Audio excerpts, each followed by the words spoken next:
Muito bom dia para você, meu irmão, minha irmã. O evangelho de hoje está em Lucas 6, dos versículos 20 a 26, que nós estamos num trecho das bem-aventuranças, né? Jesus falando aqui várias frases começadas por bem-aventurados, né? Os que têm fome porque serão saciados, os que choram porque vão sorrir.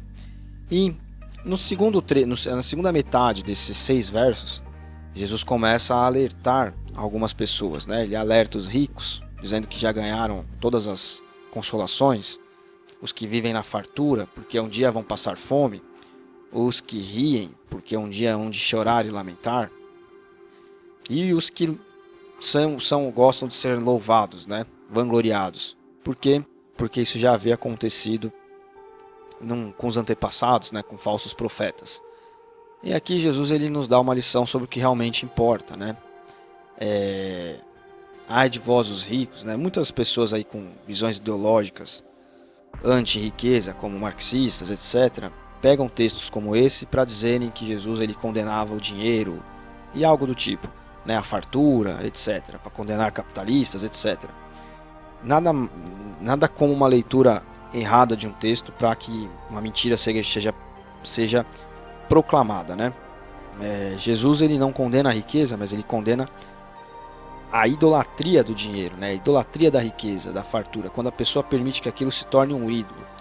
E isso sim, de fato, é algo que tem acontecido nos nossos dias. As pessoas estão ficando frias, querem saber só de perseguir uma riqueza, de fazer o seu primeiro milhão, por exemplo, antes dos 30 anos, e é uma frase que eu já ouvi muito, né?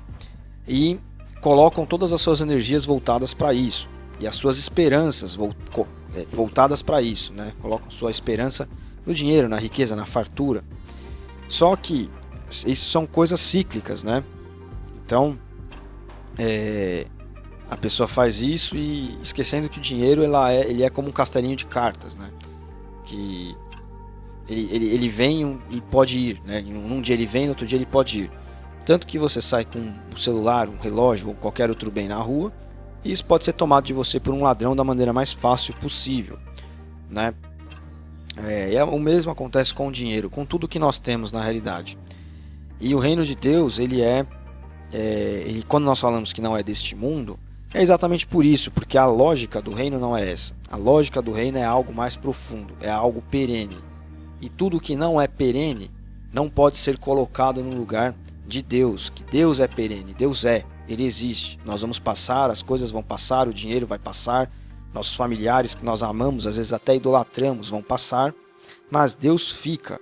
Então nós precisamos viver para Deus, para que a nossa vida seja uma vida voltada para aquilo que realmente importa, para aquilo que nós construamos algo pelo qual possa ser vivido e colhido após a nossa passagem por esse mundo aqui, quando nós estivermos no além-vida, né? A nossa vida continua após a nossa morte de uma outra forma, é claro, mas continua.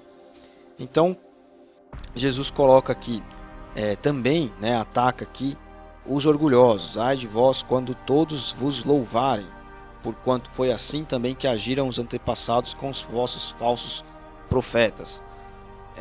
Nós temos hoje, dentro da igreja inclusive, pessoas que são idolatradas, né? São idolatradas pelos outros. Embora ninguém faça uma prece, porque a gente tem esse conceito de idolatria, né? Eu preciso pedir para que algo ou alguém interceda por mim, conceda algo por mim, etc. Uma compreensão totalmente equivocada de idolatria, né?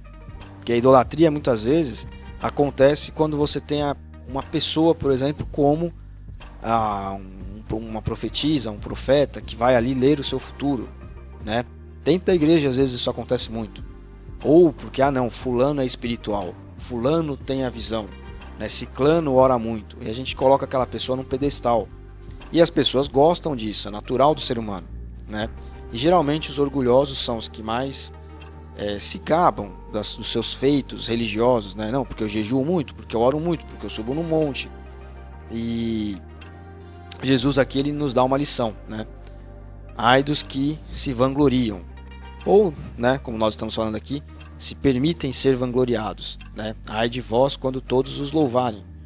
porque assim agiram contra os falsos mestres, os falsos profetas. E é isso que permite dentro da igreja, por exemplo, o nascimento de falsos profetas, falsos mestres, pessoas que às vezes fazem ou falam as coisas simplesmente por fazer, porque ouviram de alguém, porque vem da sua própria cabeça, e apagamos, né? Com isso a igreja apaga a figura de Cristo. Isso também acontece fora da igreja, é claro, né? Quando nós depositamos toda a nossa esperança de um futuro melhor num sistema político, como são os comunistas fazem, ou em uma pessoa, né? Como infelizmente muitos passaram a fazer com o atual presidente da República, né? Ele demonstra ter valores, ter princípios, mas nós não podemos acreditar a ele e ao seu governo o fim último das coisas, a solução de todos os problemas do Brasil, etc. Né? Então as pessoas passam a idolatrar uma pessoa, uma parcela da população muito pequena passa a fazer isso, inclusive pessoas que declaram sua fé em Deus, né? No Deus cristão, são aí cristãos.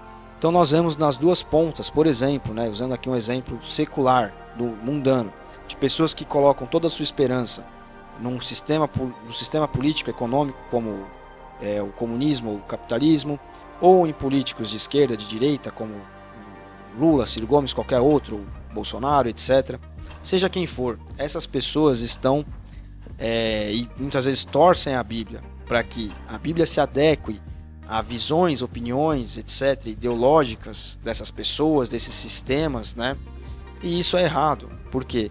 Porque nós cristãos, nós não estamos atrás disso. Nós sabemos que, claro, há o certo e há o errado na questão política, é óbvio, na questão ideológica, etc., mas o nosso,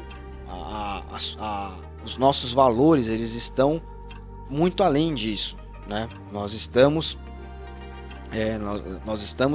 lutando por Cristo. Nós acreditamos que é através da mensagem do Evangelho que o mundo ele vai ser, enfim, de alguma forma até restaurado, né? Numa visão futura, restaurado. E que são essas ações de agora do Evangelho que fazem com que as pessoas enxerguem em si os seus ídolos, inclusive quando elas estiverem louvando e vangloriando figuras políticas ou sistemas políticos, etc., econômicos, né? Isso fará com que essas pessoas enxerguem um erro nisso e passem a depositar sua esperança unicamente naquele que pode, de fato, interferir na história do mundo, que pode, de fato, trazer paz ao nosso coração, que pode, de fato, salvar a nossa alma, salvar o nosso espírito, que é Jesus, que é a mensagem do Evangelho. Então, aqui nesse pequeno trecho, nós temos Jesus nos alertando sobre essas coisas, né? E que nós, como os cristãos, seremos bem-aventurados, conforme Jesus fala aqui no verso 22, quando as pessoas nos odiarem, nos expulsarem do convívio delas, nos insultarem, nos excluírem, né? Nos julgarem execráveis por causa do nome dele. Isso muitas vezes nós vivemos na pele, né? Às vezes não é a morte física, mas é o falatório, é o ódio, é o ciúme, a inveja, vivido tanto dentro como fora da igreja, por aqueles que querem seguir unicamente a Jesus Cristo. Nós vamos acabar sentindo na pele isso. E aí, como Jesus fala aqui, nós seremos bem-aventurados. Esse é o caminho do reino de Deus, né? O caminho é estreito, a porta é estreita. Por quê? Justamente por causa disso.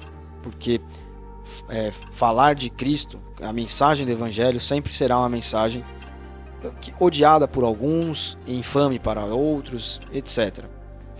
Deus te abençoe. Até amanhã.